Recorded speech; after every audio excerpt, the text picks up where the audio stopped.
சட்டம் முறையீட்டு தான் இவருக்கு லைஃப் கொடுத்தது. ஆனால் ஆக்சுவலாக வந்து அவருடைய முதல் படம் வந்து எல்லோருமே வந்து சட்டம் முறையீட்டரை அப்படின்றாங்க. அது கிடையாது. சட்டம் முறையீட்டரை வந்து அவருடைய 6வது படம். அவருடைய முதல் படம் வந்து இனிக்கும் இளமை. அதுக்கு முன்னே ஒரு படம் இருந்துச்சு.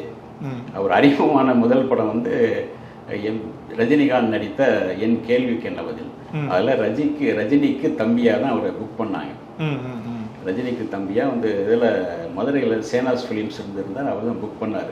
இவர் கூப்பிட்டு போய் அந்த ஏரியா வாங்கிட்டார். மதுரை சேனாஸ் ஃபிலிம்ஸுங்கிறது ஒரு பிரபலமான ஒரு டிஸ்ட்ரிபியூட்டர். அவர் வந்து அந்த டைரக்டர்கிட்ட பேசி உங்கள் ஏரியா அந்த மதுரை ஏரியா நான் வாங்கியிருக்கேன், என் தம்பி மாதிரி இவன் விஜயராஜ், இவனுக்கு ஒரு வாய்ப்பு கொடுக்குன்றாரு. சரி, என்ன ராவத்தரும் 2 பேரும் வந்துட்டு கூப்பிட்டு போயிட்டு இவர்கிட்ட காட்டும்போது 101 ரூபா அட்வான்ஸ் கொடுக்குறாங்க. அதை கேள்விக்கு என்ன பதிலில் ரஜினியுடைய தம்பி மாதிரி ஒரு கேரக்டர் போய் 2 நாள் நடிக்கிறார். அதுக்கு பிறகு வந்துடுறார். அதுக்கு பிறகு அதுலேருந்து தூக்கிடுறாங்க. அது அவருக்கு தமிழ் தெரியல அப்படி இப்படின்னு ஒரு பிரச்சனை வந்து அது பெரிய சர்ச்சையாகிட்டு முடிஞ்சது. அதுக்கு பிறகு இதே சினிமாவில் வந்து உங்கள் முன்னாடி ஜெயிச்சு காட்டுறேன்டா அப்படின்னு சவால் விட்டு வர்றாரு. எனக்கா தமிழ் தெரியல, மதுரைக்காரனுக்கு யாவண்ணா வராது, அவ்வளோதான். லா வராது, யாவண்ணா வராது.